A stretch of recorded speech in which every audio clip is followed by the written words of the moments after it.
अलल मुरसलीन वल्हम्दुलिल्लाहि रब्बिल आलमीन। या रब्बि सल्लि व सल्लिम दाइमन अबदा अला हबीबिका खैरिल खल्क़ि कुल्लिहिम।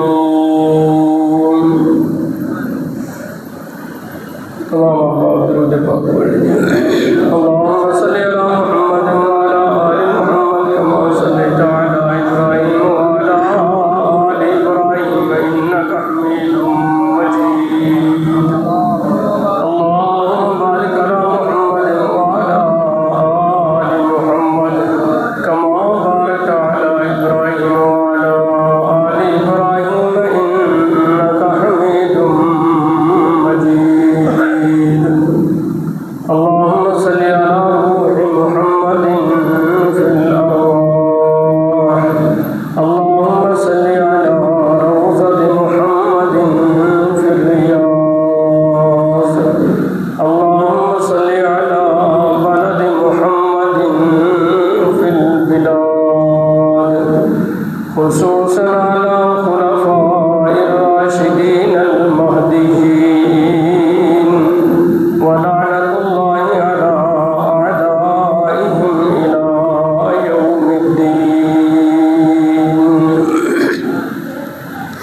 बंद कर दो, पखा भी बंद कर दो।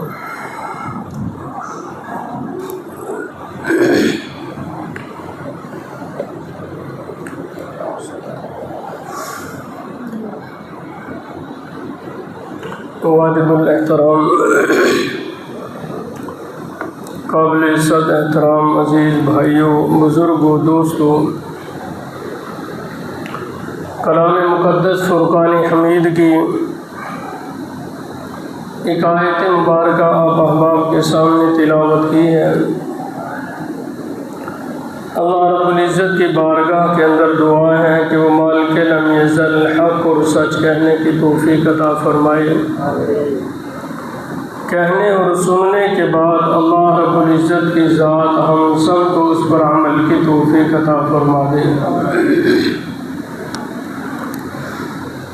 कलाम मुक़द्दस की जो आयत मुबारका मैंने खुतबे में तिलावत की, अल्लाह ने फरमाया लइन शकरतुम लअज़ीदन्नकुम।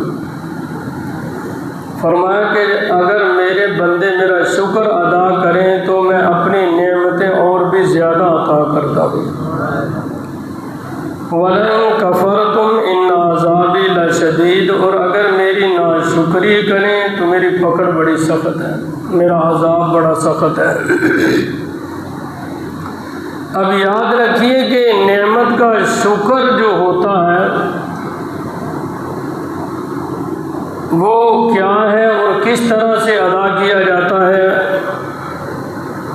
नेमतें अल्लाह की बेशुमार हैं इंसान पर। अल्लाह पाक ने फरमाया वइन तउद्दू नेमतल्लाहि ला तुहसूहा, कि मेरे बंदे अगर तू मेरी नेमतों को शुमार करना चाहे तो शुमार कर नहीं सकता, गिन नहीं सकता। तो इतनी अल्लाह की नेमतें हैं। उन्हीं नेमतों में से एक नेमत है आज़ादी। आज़ादी अल्लाह की बहुत बड़ी नेमत है और गुलामी लानत का तौब होता है। आज़ादी किसे कहा जाता है? आज़ादी है क्या? आज़ादी ये है कि खुदा के बंदे बनकर रहें, उसके बंदों के गुलाम ना बने। आज़ादी ये है। चाहे अल्लाह के बंदे हुक्मरान हों या बादशाह हों, जो भी जिस मनसब पर भी हैं वो अल्लाह के बंदे हैं। असल हाकमियत अल्लाह रब्बुल इज़्ज़त की है। और ये जब तक इंसान के दिल में ये बात रहती है, इंसान बंदा बनकर रहता है। इंसान अगर ये सोच कर रखे ना कि मुझे अल्लाह ने हाकम बनाया, मेरे ऊपर भी कोई ताकत है। और हमने अपनी मुख्तसर ज़िंदगी में बड़े बड़े बादशाह देखे हैं जो ऐसे गुफ्तगू करते थे कि शायद हमेशा बादशाह रहनी इसी की है, लेकिन आज उनका नामो निशान भी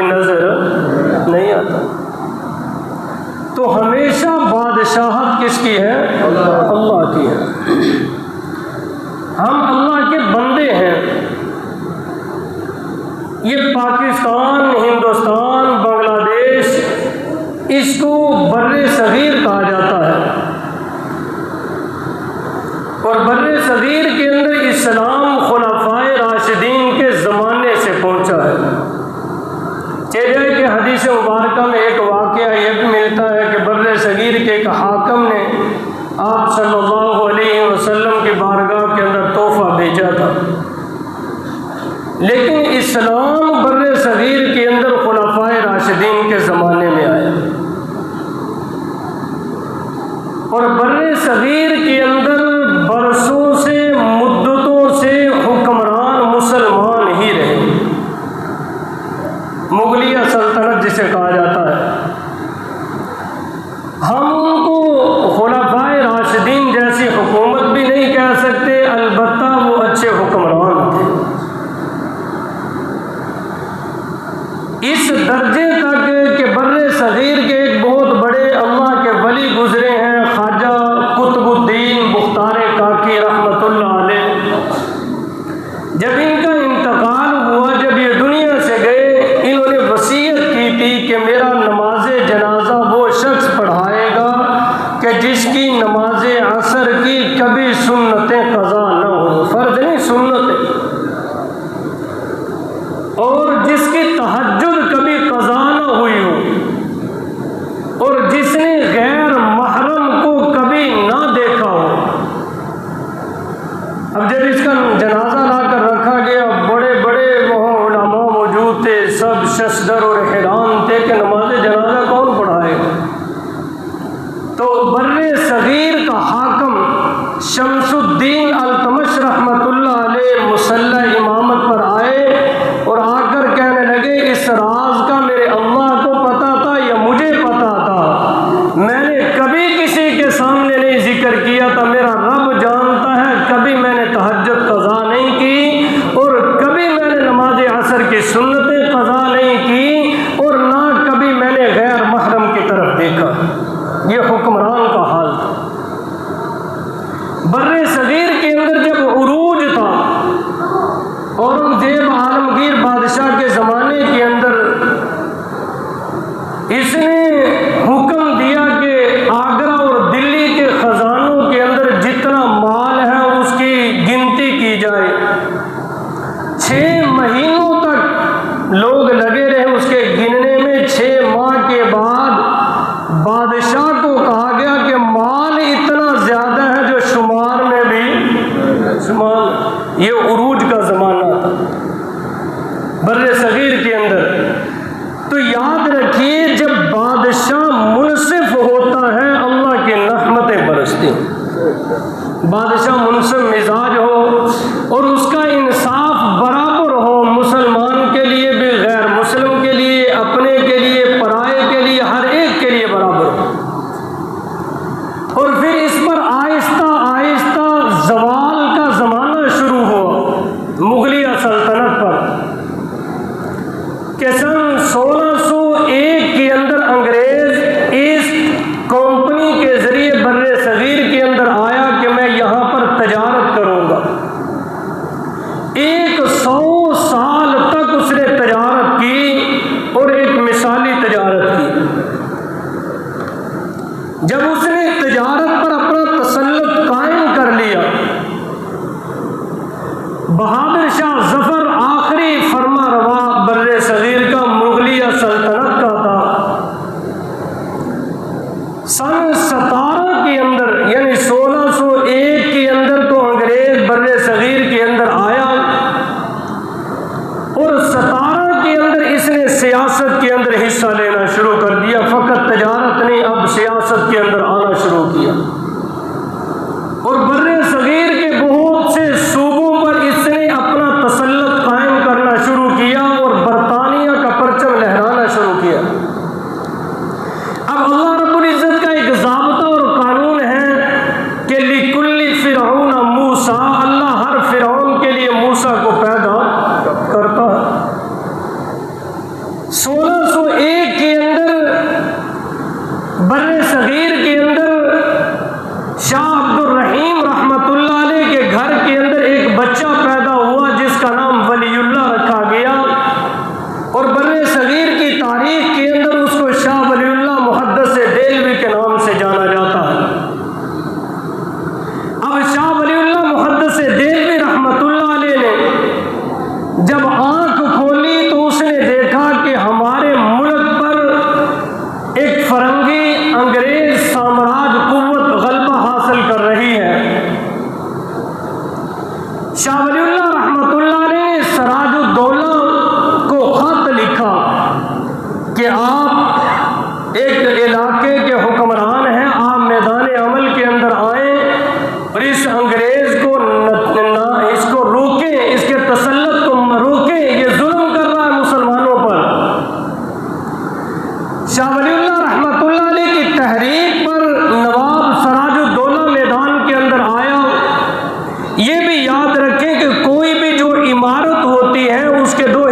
एक हिस्सा उसकी बुनियादें होती हैं जो नजर नहीं आती, और एक वो हिस्सा होता है जो बुनियादों पर कायम होता है और सामने नजर आता है।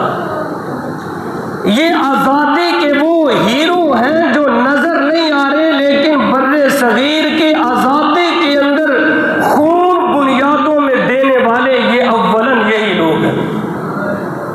नवाब सराजुद्दौला मैदान के अंदर आया और पलासी की जंग लड़ी गई। उस जंग का नाम पलासी की जंग है। अब मुसलमान को याद रखिए, शिकस्त गैर मुस्लिम नहीं दे सकता जब तक कि उसके अंदर से गद्दार पैदा ना। इसी की फौज में से मीर जाफर पैदा हुआ, जिसने अंग्रेज से साजबाज की और नवाब सराजुद्दौला रहमतुल्लाह अलैह को शहीद करवाया और उसको शिकस्त दिलवाई।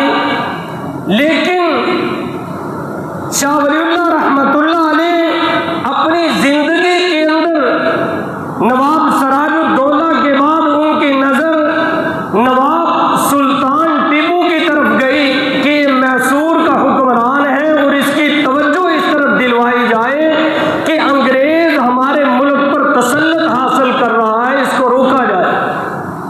मुसलमानों के 3 बड़े दुश्मन थे। एक को मरहट्टे कहा जाता था, एक को सिख और एक अंग्रेज था। अंग्रेजों के खिलाफ बाज़ाब्ता तौर पर पहली जंग नवाब सराजुद्दौला ने लड़ी और फिर शाह वलीउल्लाह रहमतुल्लाह अलैह ने अफगानिस्तान के बादशाह अहमद शाह अब्दाली रहमतुल्लाह अलैह को खत लिखा कि मरहट्टे हमारे मुल्क के अंदर मुसलमानों पर जुल्म कर रहे हैं, हमारी मदद करें। तो पानीपत के मैदान के अंदर शाह अब्दाली रहमतुल्लाह अलैह जो अफगानिस्तान का बादशाह था, उसने मुसलमानों की मदद करने के लिए पानीपत के मैदान के अंदर मरहट्टों को ऐसी शिकस्ते फाश दी कि फिर उसके बाद मरहट्टे दोबारा खड़ा हो सके नहीं। इसी तरह मुसलमानों के दुश्मन सिख थे, जिनके मुकाबले के अंदर शाह वलीउल्लाह रहमतुल्लाह अलैह के खानदान के सैयद अहमद शहीद रहमतुल्लाह अलैह और शाह इस्माइल शहीद रहमतुल्लाह अलैह, इन्होंने बाज़ाब्ता तौर पर जंगें लड़ी और बालाकोट की सरजमीन पर जामे शहादत नोश किया। याद रखिए, ये वो ईंटें हैं जो आज़ादी की बुनियादों के अंदर दफन है, जो नजर नहीं आ रही, लेकिन बुनियाद इन्हीं पर रखी गई है। अब शाह वलीउल्लाह रहमतुल्लाह अलैह 1762 के अंदर आप दुनिया से चले गए। इनके बाद इनके बेटे शाह अब्दुल अजीज रहमतुल्लाह अलैह इनके जानशीन बने। उन्होंने पहला फतवा जारी किया कि बर्रे सगीर अब दारुल हर्ब है, यहाँ पर मुसलमानों को नहीं रहना चाहिए, यहाँ पर अंग्रेज ने तसल्लुत कायम किया है। अब अंग्रेज ने एड़ी चोटी का जोर लगाया कि शाह अब्दुल अजीज अपना फतवा बदल दे, लेकिन शाह अब्दुल अजीज रहमतुल्लाह अलैह ने कैदो बंद की सऊबतें बर्दाश्त की। आपके अंगूठे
बहुत से उलमा शहीद हुए, लेकिन खुदा की तकदीर होती है कि मुसलमान मगलूब हुए और अंग्रेज उस वक्त गालिब आया, और इसने जो मुसलमानों के रहनुमा बचे उनके वारंट जारी कर दिए, इनको गिरफ्तार कर लिया जाए।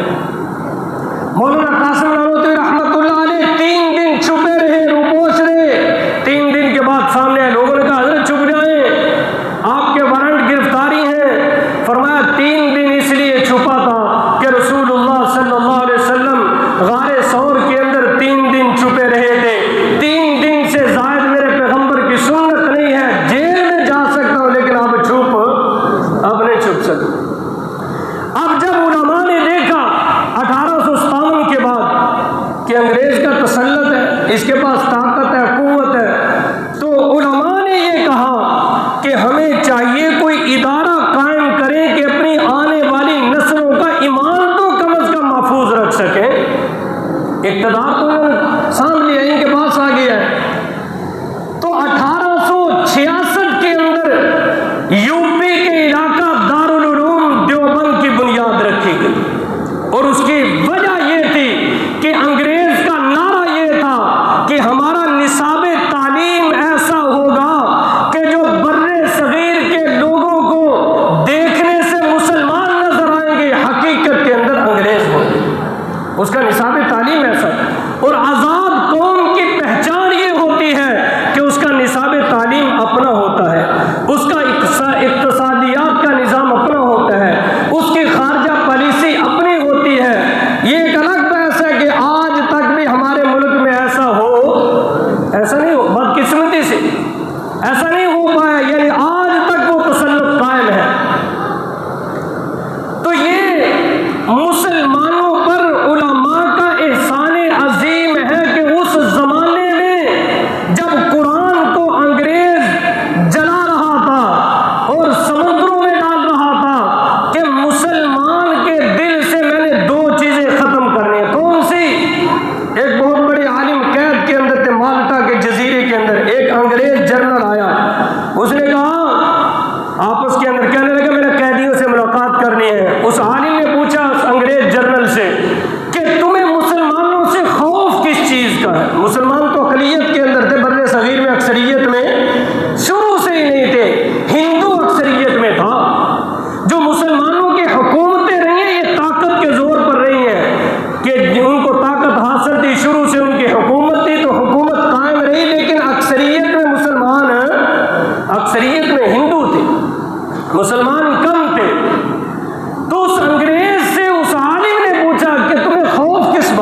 कि तुम्हारे दीन की हिफाजत की, तुम्हारे ईमान की हिफाजत की।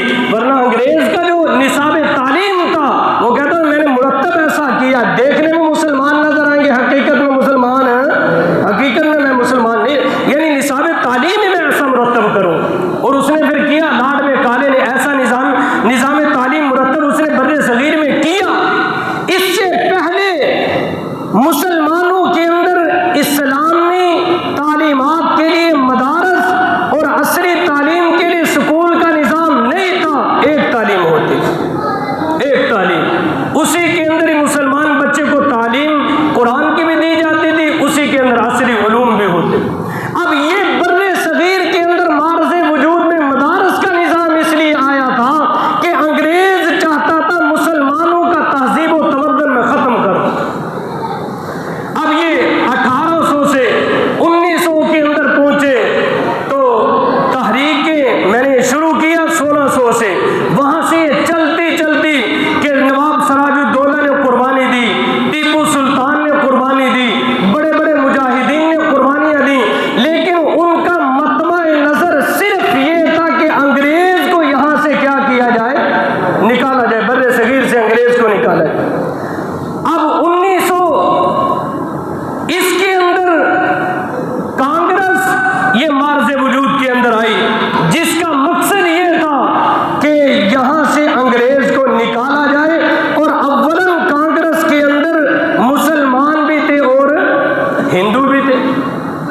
फिर इसी के मुकाबले के अंदर मुस्लिम लीग मार्ज़े वजूद के अंदर आई कि जिसका मकसद ये था कि हमें एक अलग मुमलिकत चाहिए जिसके अंदर इस्लामी निज़ाम हो, जिसके अंदर क्या हो, इस्लामी।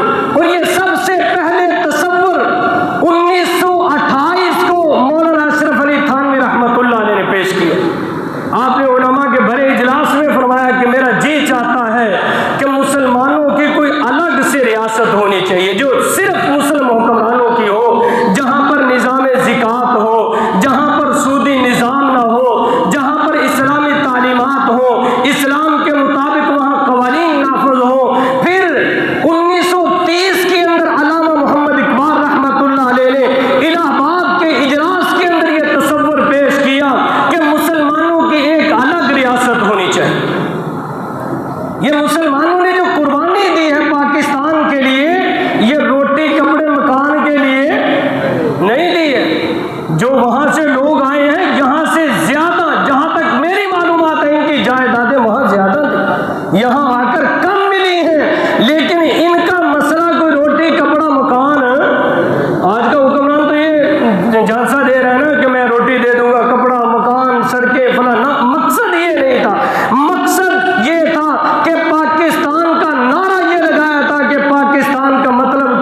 नहीं करेगा। ये मुसलमानों के साथ धोखा होगा, कुर्बानी देंगे लेकिन इनको वो सिला मिलेगा। और ये हकीकत हम देख भी रहे हैं। आज यहां पर अंग्रेज नमाज पढ़ने से मना बोलो नहीं करता। आज अमेरिका में भी जाकर नमाज पढ़ने से मना नहीं करता, रोजा रखने से मना नहीं करता। वो कहता है कि एक इस्लामी निजाम नहीं होना चाहिए जहां मुस्लिम हुक्मरान हो और जो ताकत के बलबूते पर अंग्रेज के सामने उनकी सिर्फ ये थी चाहत। वरना वो नमाज आज कहते हैं नमाजों पढ़ लो, इस्लामी नमाजें पढ़ने से तो बर्रे सगीर में भी कोई मना नहीं करता। रोजे रखो, इस्लाम पे चलो, कोई मना नहीं करता।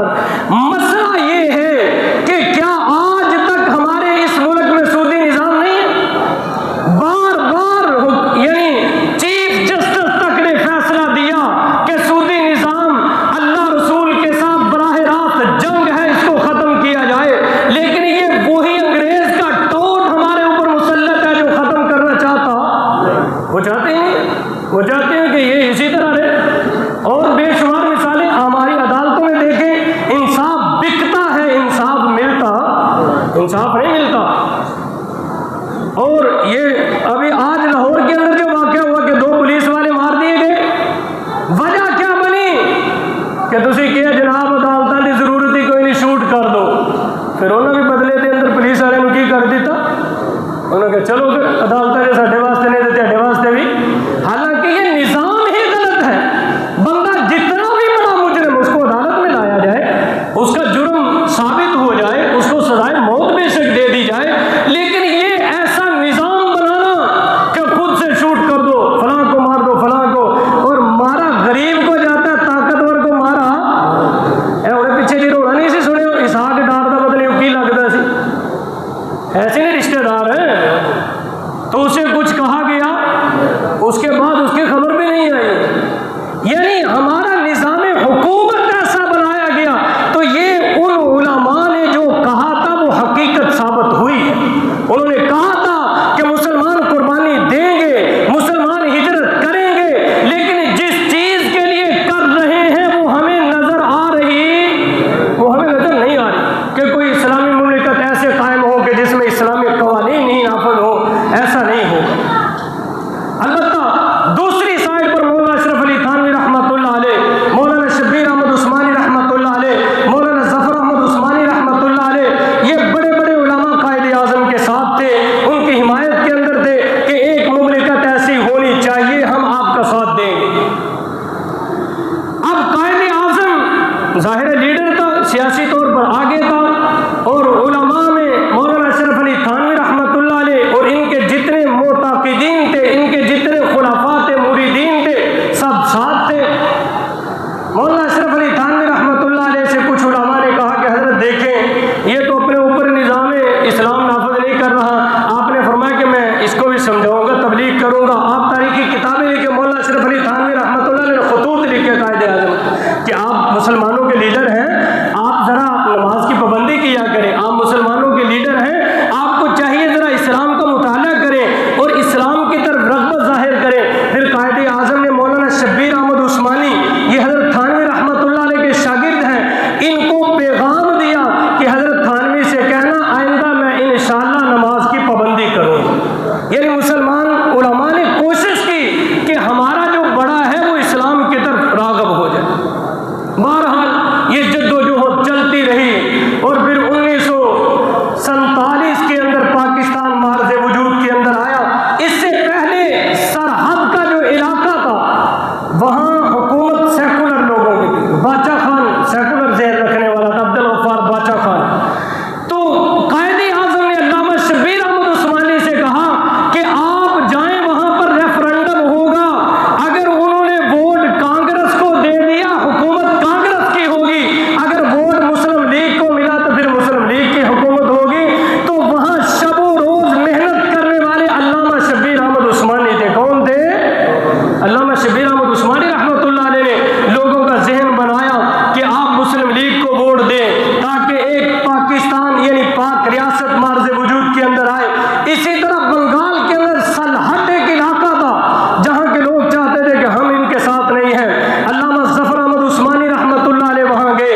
बाकी जिन उलमा ने साथ दिया था वो भी है, मौलाना अशरफ अली थानवी रहमतुल्लाह अलैह ने।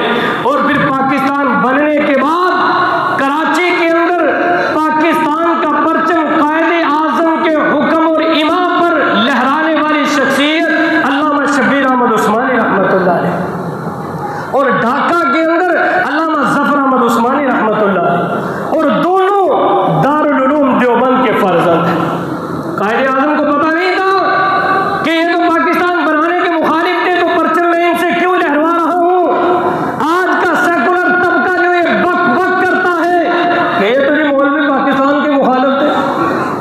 मुखालिफ तो तुम हो जो आज तक बड़े बड़े ओहदों पर बैठकर इस मुल्क को सही सिमत पर नहीं ला सके। यहाँ गरीब पिसता जा रहा है, जबकि आज़ादी के लिए, आज़ादी की नेमत के बाद गुर्बत का ख़त्म होना ज़रूरी होता।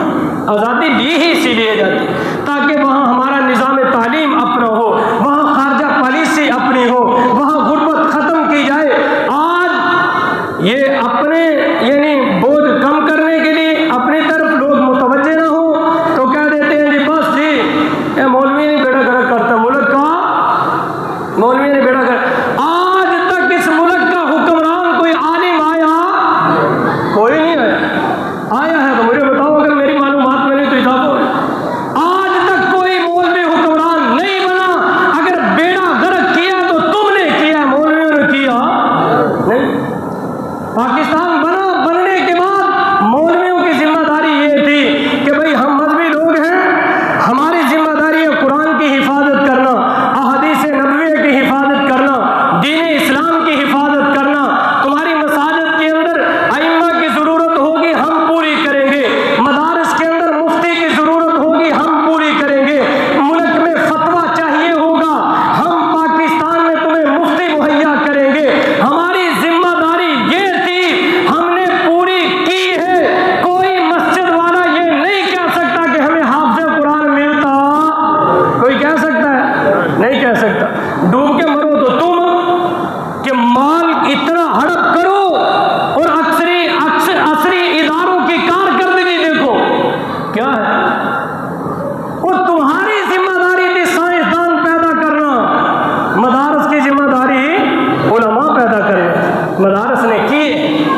ये मैं आपसे नहीं कह रहा, वो सेकुलर तबका जिसका जहन ये है कि हमारे मुल्क के अंदर जी तरक्की में रुकावट तो ये मजहबी लोग हैं, और बेईमानों तरक्की में रुकावट तो तुम्हारे जैसे बेईमान हैं जिन्होंने अरबों खरबों की करप्शनें की। और फिर कहते हैं चलो जी माफ़ी दे दो, की कर दो।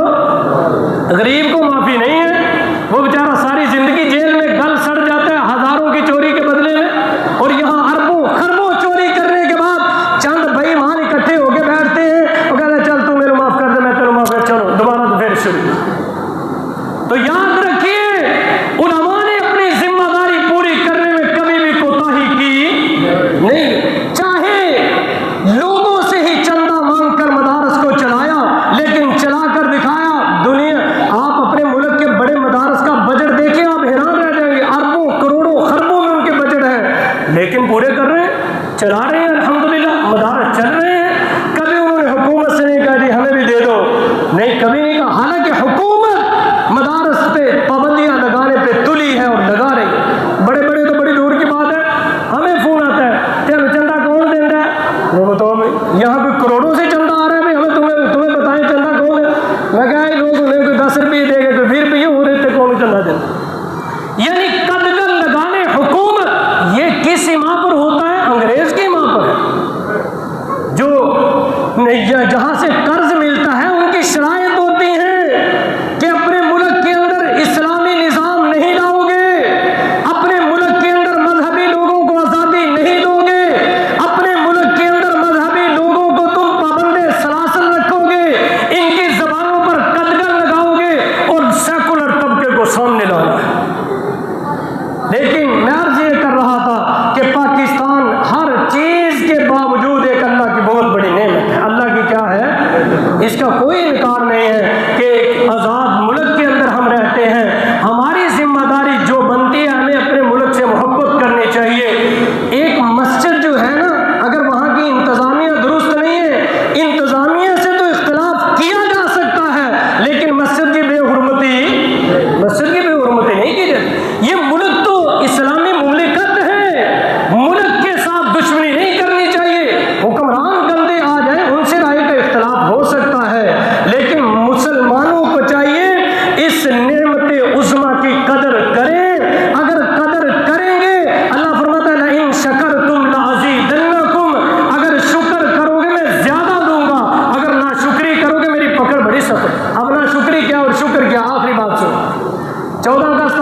परेड हो रही है, फौज की हो रही है, लेकिन कम अज कम इस्लाम के जो अलंबरदार बने हुए हैं मुल्क के हुक्मरान, वो आकर ये तो बतलाएं कि मुल्क बना क्यों था।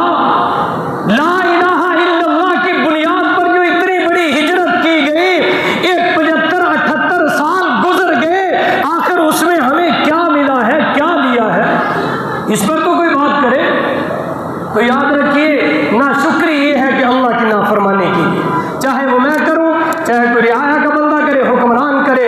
जब हम अल्लाह की नाशुक्री करेंगे, अल्लाह फरमाता है फिर मैं जालिमों को हुक्मरान बना देता। बनी इसराइल पर अल्लाह ने हिटलर जैसे बेईमान को मुसल्लत किया, क्यों? उन्होंने तालीमात आसमानिया को दूर फेंक दिया था। अल्लाह ने फिर ऐसा मरवाया उनको कि वो याद रखेंगे क़यामत के दिन तक। इसलिए मुसलमानों, हमें चाहिए, ये अल्लाह की नेमत है और नेमत पर अल्लाह का शुक्र अदा करना चाहिए, शुक्राने के नफल पढ़ने चाहिए, अल्लाह का शुक्र अदा करना चाहिए। देखो वो रियासतें जो आज़ाद नहीं है, वहाँ कौन कौन से जुल्म नहीं हो रहे, लेकिन फिर भी अल्हम्दुलिल्लाह, मैंने अर्ज़ किया, बेशुमार खराबियों के बावजूद ये मुमलिकत एक आज़ाद मुमलिकत है। इसलिए किसी सियासी लोगों के पीछे लगकर मुल्क के खिलाफ बयानबाजी नहीं करनी चाहिए। मुल्क की फौज बेशक है, उनमें बंदे होते हैं ना, चंद है, कोई टोट हो जाए तो हो जाए, लेकिन फौज तो फिर भी मुल्क की हिफाजत के लिए, फौज तो फिर भी अपने है, इदारे फिर भी अपने हैं, मुल्क फिर भी अपना है। इसलिए अपने मुल्क की हिफाजत हमारी जिम्मेदारी है, अपने इदारों से अच्छा रवैया रखना ये हमारी जिम्मेदारी है।